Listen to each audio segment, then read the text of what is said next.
Gas आणि पेट्रोलच्या टंचाईनंतर आता दारूचाही तुटवडा निर्माण होण्याची शक्यता व्यक्त होत आहे।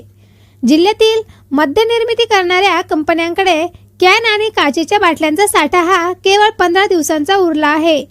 मध्यपूर्वेतील अस्थिर परिस्थितीमुळे पुरवठा साखळी विस्कळीत झाली आहे आणि त्यामुळेच हे परिणाम उद्योगांवर दिसत आहे।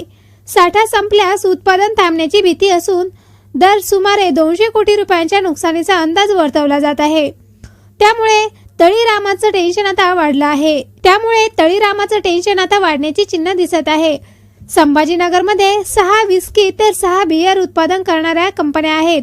2025 ला अखेर जिल्ह्यातून 4 कोटींचा मद्य निर्मिती उत्पादन करणारा देश 2025 ला अखेर जिल्ह्यातून 4 कोटींचं मद्य उत्पादन झालं आहे। 2025 ला अखेर जिल्ह्यातून 4 कोटींचं मद्य उत्पादन झालं आहे। विदेशी दारूचं 1.26 कोटी लिटर उत्पादन झालं आहे। बियरची 1.40 कोटी लिटर उत्पादनाची नोंद आहे।